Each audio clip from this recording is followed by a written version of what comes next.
Picture this. October 21st, 1978. A young pilot, just 20 years old, named Frederick, is flying a small Cessna 182 aircraft over Australia's Bass Strait. It's a routine training flight, a simple trip from Moorabbin to King Island.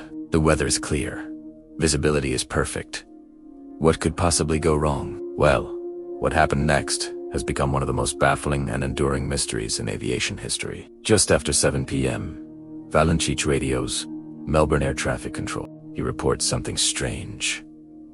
An unidentified aircraft is flying near him, about 4,500 feet up. The controller confirms there's no known traffic in his vicinity. Valentich describes it as a large aircraft, but it seems to be playing games with him, orbiting above his Cessna. He can't identify it. Then, he says it's not an aircraft. He describes it as long, metallic, and brilliantly lit, moving at a speed he can't estimate. The controller is trying to make sense of it all. Is it military? Is it a commercial plane? Of course, but all official records show nothing. Valentich's voice is getting more strained. He reports the object is approaching him now, from to east. He says it seems to be hovering over him. His words are filled with a mix of awe and anxiety. He tells the controller it's hovering and it's not an aircraft. The description he gives is bizarre. For bright landing lights, a shiny metallic surface, and a green light on its side. This is where the story takes an even stranger turn. Valentich then reports that his engine is starting to rough idle and cough. He's having engine trouble. This is happening right as the mysterious object is directly overhead. He tries to keep his plane steady, all while this strange craft looms above him. Think about the sheer terror and confusion of that moment. You're alone, over the ocean, with darkness falling, and an unknown object is seemingly toying with your plane, causing it to fail. The final transmission from Frederick Valentich is perhaps the most chilling part of the entire event. After a few moments of open microphone, where the controller can hear nothing but silence, Valentich comes back on the line. He says, "My intentions are to go to King Island." "Ah, Melbourne. That strange aircraft is hovering on top of me again." Epausis. It is hovering and it's not an aircraft. And then, the last thing anyone ever heard from him was a strange, metallic, scraping sound that lasted for 17 seconds, before the transmission cut out completely. And then, silence. Host like that Frederick Valentich, and his Cessna 182 vanished. An extensive air and sea search was launched immediately. The Royal Australian Air Force, Navy ships, and civilian volunteers scoured the Bass Strait for days. They searched over 1,000 square miles of ocean. They found no wreckage, no oil slick, no debris, nothing.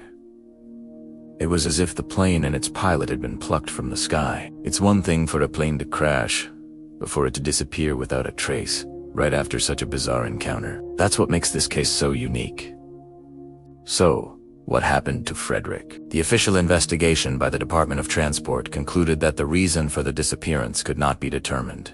They labeled it unexplained, but of course, that hasn't stopped people from trying to find an answer. There are several major theories, each with its own set of believers and skeptics. The most popular and sensational theory is, of course, alien abduction, a UFO. The descriptions Valentich gave a fast, metallic object with bright lights that wasn't a conventional aircraft fit perfectly with countless UFO sightings. The fact that his plane experienced mechanical failure right as the object was overhead is a classic element of close encounter stories. Did an extraterrestrial craft intercept him, disable his plane, and take him? There were even reports from people on the ground near the flight path who claimed to have seen a strange green light in the sky that same night. It's a tantalizing idea, and for many, it's the only one that makes sense of the strange final transmission. Then there's the more grounded, skeptical perspective. One theory suggests that Valentich became disoriented. It's called the inverted illusion.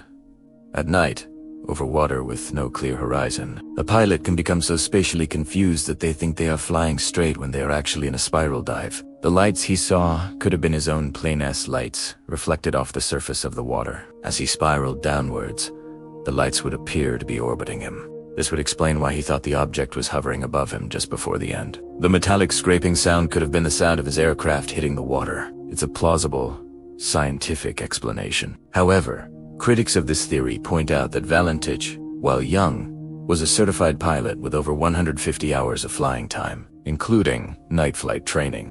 Would he really become so disoriented in clear weather conditions? And would that explain his detailed description of the object's shape and lights? It seems a bit too simplistic for some. Another theory suggests that he staged his own disappearance. Some reports claimed he was in debt or facing some personal issues, but his family has always vehemently denied this. They described him as a happy, well-adjusted young man who was passionate about flying. Staging a disappearance in a small plane over the ocean is incredibly risky and difficult to pull off. Where would he have gone?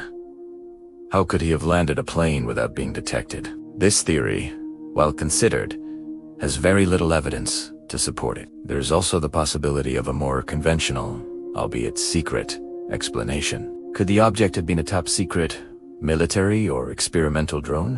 In 1978, drone technology wasn't what it is today, but governments have always had secret projects. Perhaps Valentich stumbled upon something he wasn't supposed to see.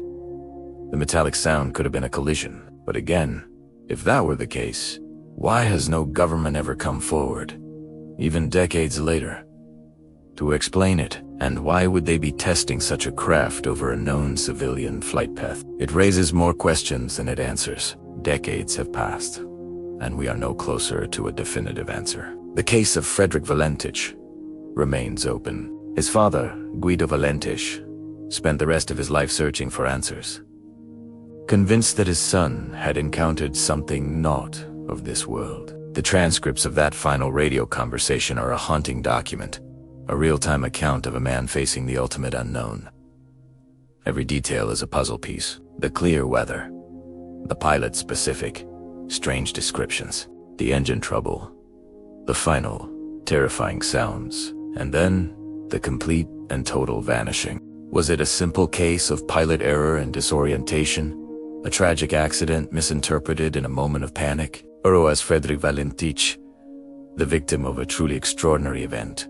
An encounter with a technology far beyond our own? Did he witness something so incredible that it cost him his life? The mystery of Flight Delta Sierra Juliet is more than just a ghost story for pilots. It's a profound question mark in our history. It forces us to confront the limits of our understanding and to wonder what else might be out there, flying in our skies, whatever the truth is. The story of the young pilot who described a strange craft hovering over him before vanishing forever continues to fascinate and frighten us. His last words echo through time, a permanent record of one of aviation's greatest unsolved mysteries. What do you think happened to him? Let me know your theories in the comments below. Thanks for watching, and don't forget to subscribe for more deep dives into the unknown.